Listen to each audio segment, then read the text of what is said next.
A você que acompanha a TVI em suas multiplataformas, pelo app, pelo YouTube ou pela TV Cabo, chegamos a mais uma edição do Essa Gente Grapiúna, espaço de diálogo que quer colocar em enlevo a identidade de um povo, a cultura de uma gente, dessa gente, da nossa gente, essa gente grapiúna. E como você já nos acompanha, sabe que nós iniciamos o nosso programa prestando um tributo à palavra.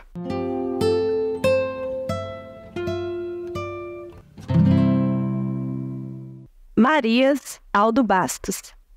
Maria da água, da beira do rio, Maria do fogo, do forno e fogão, Maria guerreira que pichincha na feira, Maria mãe que sustenta a família, Maria que sofre as agruras da vida, Maria que dá murro em ponta de faca, Maria que canta as dores do mundo, Maria que chora pelo leite derramado, Maria que deita com a cidade inteira, Maria mulher de um só companheiro, Maria que busca o amor verdadeiro, Maria que implora pelo respeito do sexo, Maria que planta a semente da paz, Maria que reza aos pés da cruz, Maria Santa, Mãe de Jesus.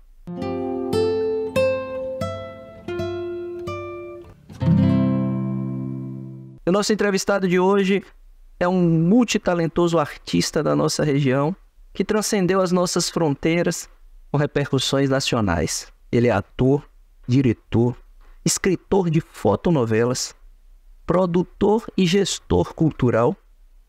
É alguém que transita pelas mais variadas linguagens da arte. E, além de tudo, um grande poeta. Eu deixei para dizer poeta por último, porque a linha da poesia dele me inspira.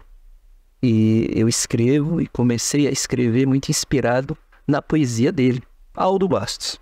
Quero agradecer a você a presença, dizer que para mim é uma alegria, porque tenho ao meu lado hoje não apenas um entrevistado, tenho também um amigo.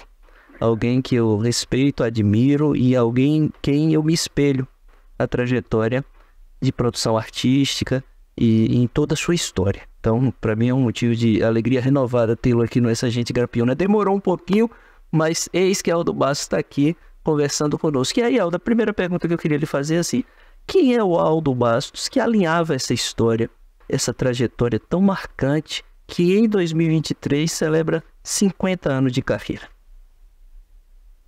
Um sonhador, um poeta, um visionário, um semeador de artes, né? De teatro, de poesia, de alegria. É um homem que acredita na poesia como um caminho para eliminar a violência, a hipocrisia, a indiferença, o engodo, que acredita na poesia como forma de trazer para o momento atual esperança, alento, né? E beleza. Perfeitamente. Aldo, como é que a arte chega à sua vida?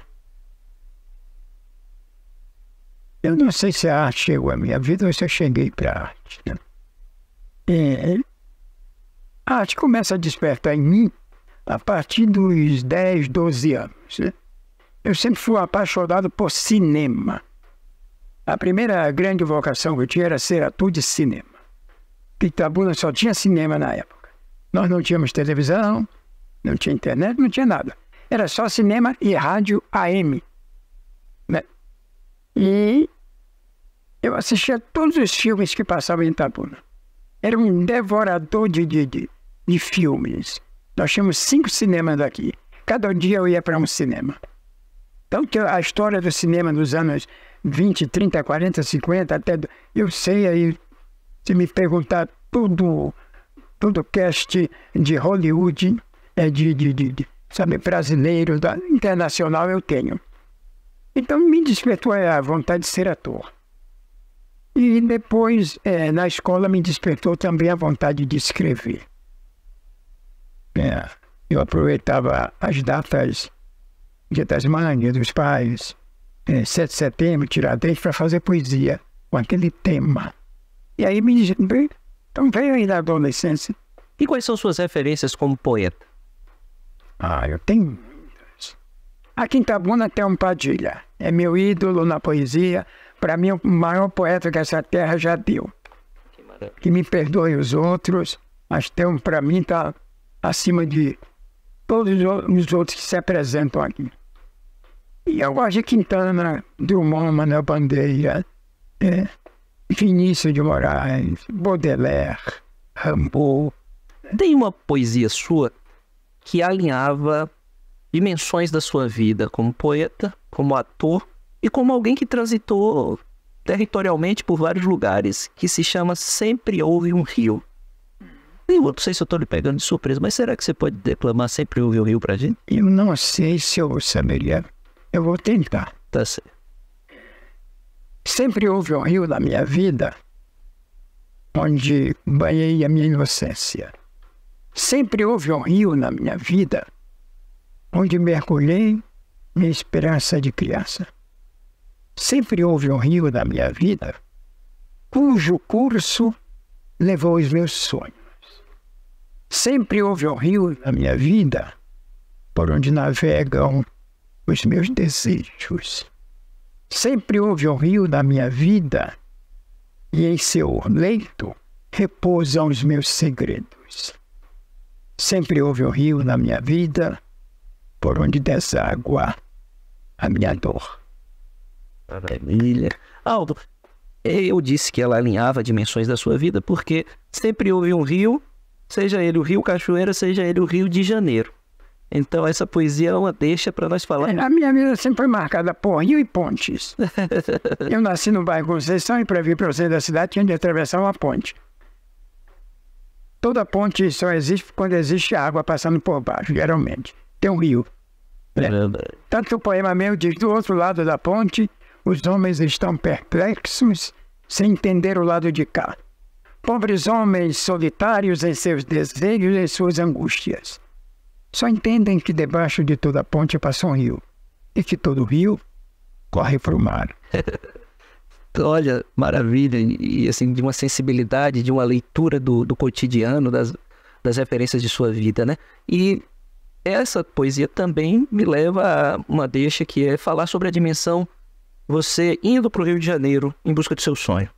Seu sonho de ser ator, do seu sonho de viver da arte. Como é que foi essa experiência no Rio de Janeiro? O que você viveu lá de mais significativo? O que você trouxe de lá que ajudou a pavimentar essa história de 50 anos de carreira e de tantas contribuições que o nome Aldo Bastos legou para a nossa arte? Eu fui para o Rio em 73. Um garoto inexperiente, nunca tinha visto uma câmera de televisão, só com a vontade e o sonho. Cheguei lá, cursei a Escola Martins Pena de teatro, fiz curso, me preparei e comecei a fazer teatros infantis, peças infantis, como ator. Depois tive pequenas aparições na TV Globo em novelas de Janete Claire, pequenos papéis, como Semideus, Fogo sobre Terra, Os Ossos do Barão. Convivi ali com o Estênio Garcia, Francisco Oco, Ioná Magalhães, Tarcísio Meira. Depois fui para a TV Rio fazer um programa de humorismo chamado Passarela do Riso, com o comediante Tutuca, que trabalhou no Zorra Total. Depois conheci o Rádio Teatro na Rádio Tupi do Rio. Aí conheci um Raimundo de Oliveira, que ele era redator e escrevia as novelas de rádio para a Rádio Tupi. E ele também escrevia fotonovelas para as revistas Sétimo Céu e Amiga. E eu já era um amante de fotonovela, porque eu lia todas as fotonovelas italianas na década de 60. E aí, disse para ele, eu tenho vontade de escrever fotonovela. Aí ele disse, é difícil, Thiago. Aí me preparou um roteiro, e eu segui aquela linha, aquele roteiro. Fiz uma sinopse, levei para a redação da revista, da editora Bloch, e a sinopse foi aprovada. E daí escrevi minha primeira fotonovela em 76, que foi com Edme Luiza, que na época fazia Escravizaura, com Lucélia Santos. Depois fiz fotonovela para Perry Salles, que foi casado com Vera Fischer. Fiz para Lauro Góes, para Eduardo Tornag, que era um galã dos anos 70. E escrevi muitas fotonovelas. Trabalhei com Wagner Montes também, em fotonovela. Você tem essa fotonovela que eu deixei com você algumas. Ô Aldo, E aí- o que você aprendeu com essas pessoas? De positivo e de negativo, convivendo com esses grandes nomes da dramaturgia brasileira. Eu acho que a gente aprende muito com a vida, né? Com os tropeços. A gente tira de cada um aquilo que cada um tem de melhor, né? Tira do ator aquilo que ele tem de melhor na profissão, tira do poeta aquilo que ele tem de melhor na sua poesia, e tira da vida a experiência de conviver bem e saber administrar o bem e o mal, né? E foi isso. Você falou sobre a vida, eu vou ficar aqui pedindo, né? Aquilo que você tiver preparado para dizer. A vida é um cálice de vinho na mão do poeta. É o itinerário que o sangue faz em nossas veias. É o amor e o ódio numa peleja sem fim. É o sim e o não brigando entre si pelo ter ou não ter, pelo ser ou não ser. A vida é o enigma do existir. A vida é tormenta que passa e dor que é tormenta. A vida é dúvida da sorte e certeza da morte. É tudo que chega, é tudo que vai num ciclo divino. A vida é o capricho de Deus. Cara, inebriados pela poesia de Aldo Bastos, pela sensibilidade. Aldo, você sempre escolheu, desde Itinerário, nós vamos falar dele aqui agora, o seu livro de 1985, prefaciado por Thelmo Padilha. E com primorosos comentários aqui de gente da maior envergadura da poesia da nossa região. Eu vou ler aqui alguns comentários desses, mas antes disso, queria que você me dissesse o que te motivou a falar de temas tão complexos e tão densos como saudade, tempo, memória, a vida. São alguns dos títulos dos seus poemas. Olha, todo ser humano tem emoção, tem coração. A vida, ela é composta de quê? De dor, de solidão, de saudade, né? De lembrança, de memória, de revoltas, né? De angústias. Então são temas universais. Minhas poesias, em qualquer idioma, se elas forem traduzidas, vai tocar, vai chegar no coração das pessoas. Tanto que eu tenho uma poesia chamada Saudade, e uma amiga minha mora em Portugal, e ela disse que uma amiga dela se encantou com esse poema, e que tem esse poema, sabe? Ao seu lado sempre, porque a definição de saudade que ela diz, que eu coloco na poesia, é a melhor que ela já ouviu.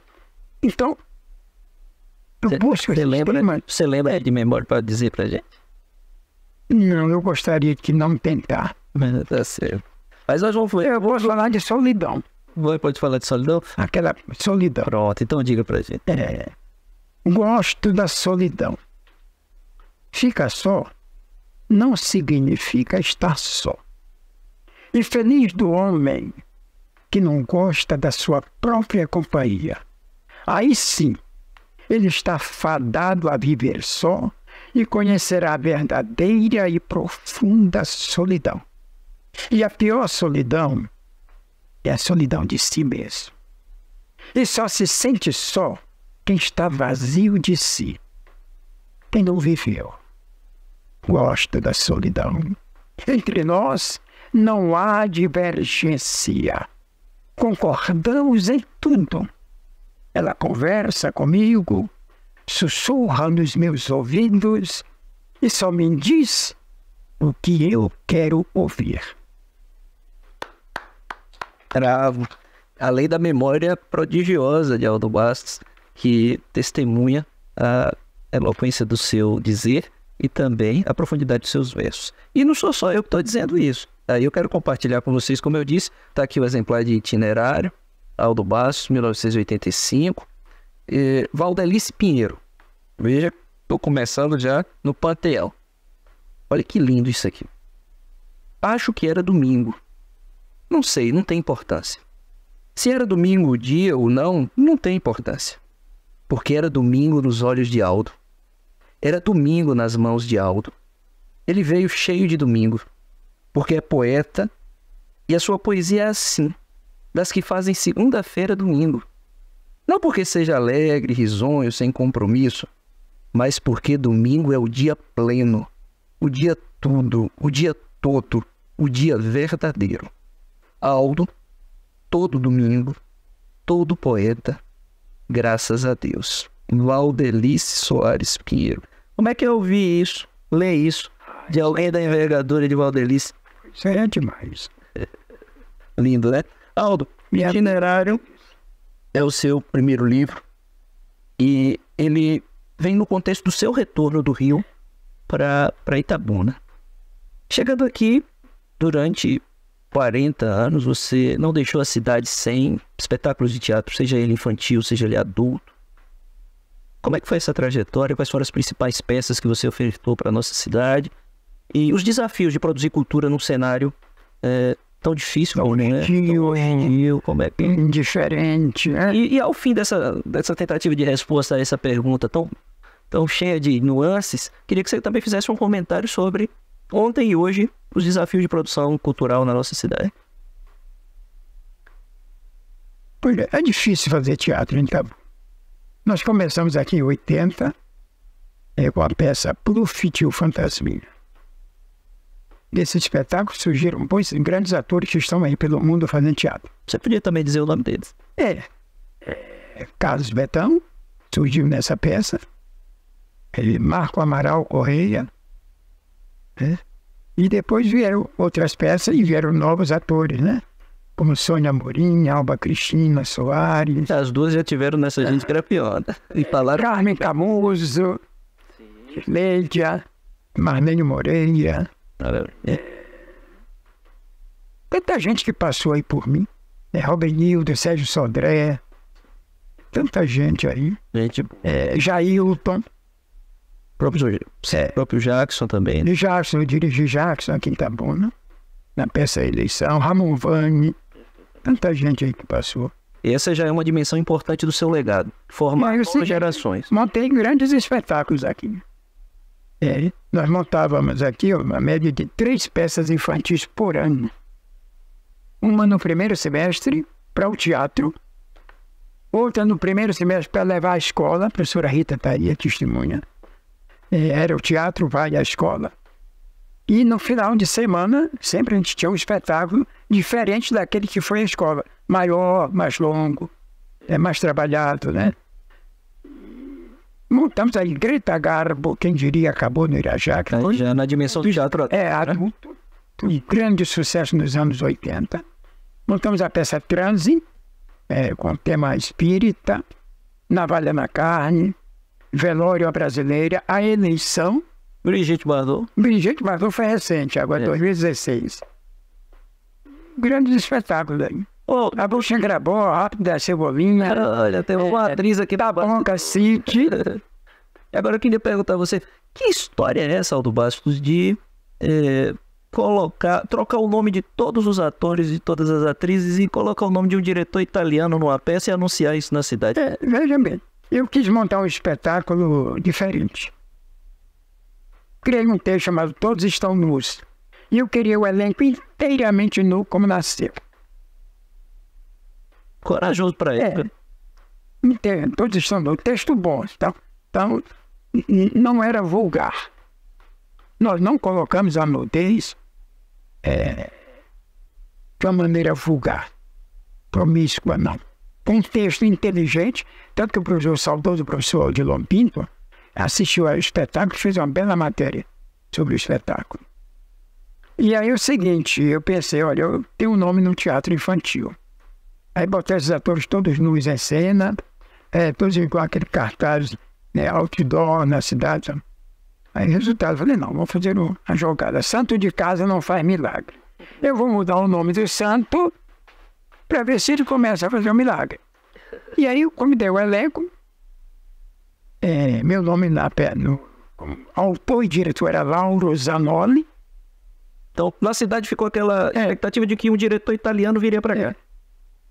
Não, italiano por conta do nome, Lauro Zanoli. Né? E os atores todos mudaram de nome. Era Virna Veroni, era Jean Sorel, Lara Cardinale. E a gente montou o espetáculo e foi um sucesso absoluto. E no final ainda com essa coroação que foi o artigo do professor. E ganhamos o Jupará com esse espetáculo, melhor espetáculo do ano. Maravilha. Recentemente eu entrevistei Marcelo Leal para contar a história do Troféu Jupará. E dois nomes se colocaram como expoentes pela votação popular, Chica de Cidra e Aldo Bastos. Né? E você... Eu quero dizer o seguinte, eu ganhei todos os Juparás que eu concorri. Antes do Jupará, eu não ganhava nada. Quando era um grupinho de pessoas, um corpo de jurado, então eu ganhava nada. Quando foi para a votação popular, ganhei todos. Então, isso que me deixou feliz. Porque 5 pessoas... Você sabe que Charlie Chaplin participou de um concurso de sósia dele mesmo. Ele foi lá fantasiado de Chaplin e participou sem ninguém saber, porque ele estava todo, né? E resultado, ele ficou em 3º lugar. Chaplin perdeu para Chaplin. Quando se trata de uma comissãozinha jogadora, tudo com conchavo, para eleger esse ou aquele preferido, você perde até para você mesmo. O Chaplin perdeu para ele. O resultado foram 9 troféus. E eu cheguei a parar, eu não vou concorrer mais, porque alguns artistas já estavam com raiva de mim. Mas eu disse que você e Chica ficaram num patamar de não concorrer. Eu parei de concorrer, por isso. Aldo, e aí o tempo foi passando, você não deixou... Ontem mesmo eu encontrei uma amiga na rua, e ela me perguntou, Aldo, você não está em nenhuma academia de letra de Itabuna? Eu disse, eu prefiro ser imortal, através da poesia que eu faço, está rodando o mundo aí pela internet, do que ser um pobre mortal de uma academia. Foi o que eu disse para ela. Forte posicionamento, né? Aldo, me diga uma coisa, você não se omitiu em se renovar. No sentido das novas linguagens que estão postas para o universo literário também, que é a linguagem do mundo digital. Então, ainda concomitante ao período que você estava como gestor cultural e à frente do Centro Cultura Daniel Filho e outros momentos, você ocupou o YouTube, né? E me fala um pouco desses projetos, o que você fez? Eu tenho um poema no canal de Raquel, como é que chama? Paulo Poesia, que está com 173 mil visualizações. Olha, realmente é motivo mesmo de orgulho. Principalmente você está lá de um conteúdo denso, da poesia, né? Hoje eu tenho uma fama admiradora de Moçambique. E é o Cântico Negro, né? Esse? Não, é Saudade de Neruda. Saudade. Porque Cântico Negro é também um poema que está meio que associado à sua imagem. Todo mundo pede a Aldo Bastos para que ele diga Cântico Negro. E depois disso você criou o seu próprio canal. O Planeta Poesia, né? Lá em Planeta Poesia nós está parado, nunca mais a gente colocou nada novo. Nós temos muitos... Mas penso em voltar, reativar. E agora você tá com a gente no movimento Alvorecer Poesia. Vocês estão percebendo que hoje a gamela cultural ela não vai ficar pro final. Ela está sendo utilizada aqui durante todo o programa. Aldo Bastos, nos seus 50 anos de carreira, olha aqui, ó. Rafa, dá um close aqui. O Alvorecer Poesia, com 4 meses de trabalho, publicou sua primeira antologia, que foi ocasião também de celebrar os 50 anos de carreira de Aldo. Por que eu estou dizendo isso? Porque nós convencionamos, junto à editora Via Literária e aos autores que participam das antologias, que a cada edição nós teremos um autor homenageado. Então, na primeira antologia do Alvorecer, você que é padrinho desse movimento, foi o primeiro que emprestou a credibilidade para que o movimento ganhasse corpo, credibilidade. Então, nada mais justo que Aldo ser homenageado pelo seu Jubileu de Ouro. Então, 5 poemas de Aldo estão aqui na nossa primeira antologia e os outros poetas que compõem têm 3 poemas. Então, Aldo é o homenageado dessa edição. E o que é o Alvorecer Poesia? Ele não é esse livro. Esse livro é resultado do que nós fazemos. Eu queria que você falasse um pouco do que é esse projeto e da sua versatilidade em também dialogar com as redes sociais mais recentes, né? Que é o caso do Instagram. Para mim, é uma satisfação imensa estar no Projeto Alvorecer, que hoje é o grande projeto cultural de Itabuna. A ociosidade do poder público em relação à arte. Né? Me diga aqui em Itabuna, quem este ano teve ajuda para montar um espetáculo de teatro patrocinado pelo poder público? Este livro tem algum centavo do poder público? Nem R$1. Não. Um trabalho que você realiza magistralmente, você e a Genô Gaspar realizam, tem o poder público? Nenhum apoio. Tem a FIC? Nenhum apoio. Nada. Não tem. Então é o seguinte, Itabuna hoje vive um momento especial no que concerne a cultura, através desse projeto.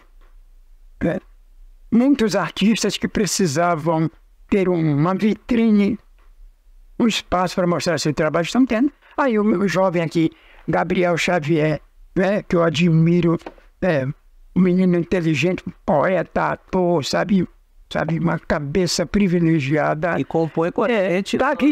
Além da Antologia Alvorecer. Eu vim conhecer no Projeto Alvorecer.